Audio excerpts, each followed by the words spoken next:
The night I first saw her, the city was breathing in slow, tired sighs, and I was standing at the edge of my own silence. Neon lights flickered like uncertain thoughts, and rain clung to the air without falling, as if even the sky was holding something back. I had learned to live like that. Paused, unfinished, careful not to expect too much. Then she looked up, and everything I thought I knew about surviving quietly shattered in an instant. Her eyes met mine across a crowded cafe that smelled of coffee and old dreams.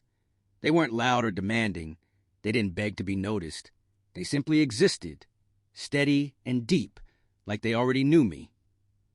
In that moment, I felt seen in a way that made my chest tighten. It wasn't attraction in the ordinary sense. It was recognition, as if some lost part of me had finally found its way home through her gaze. Her name was Ira. She spoke softly, like someone who had learned that the world doesn't always listen. And she smiled with restraint, as if happiness were something fragile that needed careful handling. We started talking over cups that went cold because neither of us wanted to interrupt the flow. She told me about her love for old songs and empty roads, about how she believed people carry their past in their eyes. I didn't tell her much at first. I just listened, and for the first time in years, listening felt like living. We began meeting without planning to. A shared bench at the park turned into long walks under dim streetlights. Messages that were meant to be short stretched into midnight confessions. With Ira, time softened. I laughed more easily. I slept better. And slowly, dangerously, I started to hope. That was my first challenge. Hope had burned me before. I had built walls from disappointment, layered with logic and fear, convincing myself that needing someone was a weakness. Ira didn't tear those walls down. She simply leaned against them, patient, until I was the one who opened the gate. But love never arrives alone. It brings mirrors, and those mirrors reveal things we'd rather ignore. I carried the weight of a past relationship that had ended in betrayal. I had learned to doubt affection, to read kindness as a temporary performance. Every time Ira grew closer, something in me pulled back. I questioned her silences. I overanalyzed her smiles. My fear whispered that if I let her in completely, I would lose myself again. Ira had her own shadows. She had grown up watching love fall apart around her, promises breaking like thin glass. She had learned to be independent, not because she wanted to be, but because she had to be. Trust didn't come naturally to her either. When I hesitated, she noticed. When I grew distant, she blamed herself. We were two careful hearts, circling each other, afraid of stepping too close to the edge. The first real crack appeared on an ordinary evening. I canceled plans without explanation, choosing solitude over vulnerability. When I finally called, her voice was calm, but there was hurt beneath it. She asked me why I kept disappearing when things felt real. I didn't have a clean answer. All I could offer was silence. And silence, I learned that night, can wound deeper than words. Days passed without messages. The city felt louder, harsher. Everywhere I went reminded me of her absence. I replayed our conversations, her laughter, the way her eyes softened when she looked at me.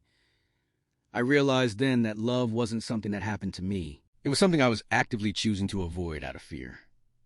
That realization didn't come gently. It arrived heavy, filled with regret. When I finally went to see her, she was sitting by the river, watching the water move forward without hesitation. I told her the truth, not the polished version, but the broken one. I told her about my fear of losing myself, about the betrayal that still lived inside me, about how her presence mattered so much that it scared me. She listened without interrupting, her eyes steady, reflective. When I finished, she said something that changed everything. She said love doesn't erase fear. It teaches you how to walk with it.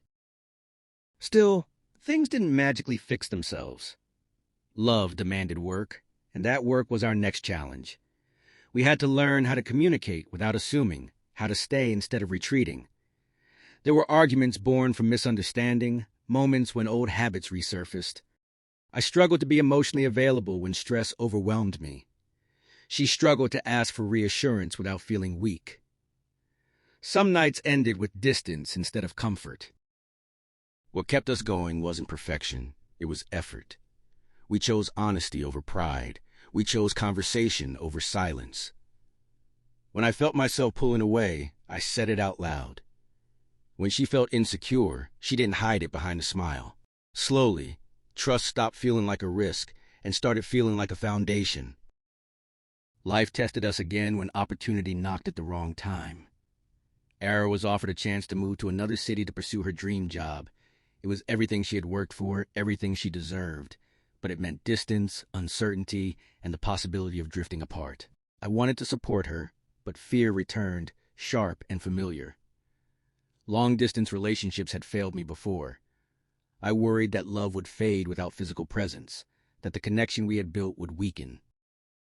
We stood at another crossroads, forced to decide whether love was strong enough to stretch. The night before her departure, we sat in silence, hands intertwined, aware that words wouldn't make the choice easier. She told me she didn't want to choose between her dream and us. I realized then that love isn't about holding someone back. It's about standing beside them, even when the path separates. We promised to try, not with blind optimism, but with commitment. Distance was hard. Video calls replaced walks. Messages carried more weight than before. There were missed calls, time zone frustrations, moments of loneliness that felt unbearable. Doubt crept in during quiet hours. But each time we returned to the same truth. We were choosing each other again and again. Months passed. Growth happened quietly. I learned to trust not just her, but myself. I learned that loving deeply doesn't mean losing who you are. Ara learned that asking for support doesn't make her less strong. When she finally returned for a visit, the reunion wasn't explosive. It was gentle, grounding, filled with the kind of warmth that only survives after being tested. Standing there, looking into her eyes once more, I understood what I had found from the beginning. Love wasn't in the grand gestures or perfect moments. It lived in the way she saw me, accepted me, challenged me to be better. It lived in the courage we showed by staying, even when leaving felt easier. In her eyes, I found patience when I was afraid, honesty when I was lost, and strength when I felt weak. And in mine, she found a place to rest, a promise that she wouldn't have to face the world alone. The story doesn't end with certainty. Life never offers that. But it ends with choice. The choice to love with awareness, to face challenges without running, and to believe that when two people are willing to grow, love doesn't just survive, it evolves. And that is the message we carry forward. Love is not the absence of fear or struggle. Love is the decision to look into someone's eyes, see all their scars and doubts, and still say, I'm here.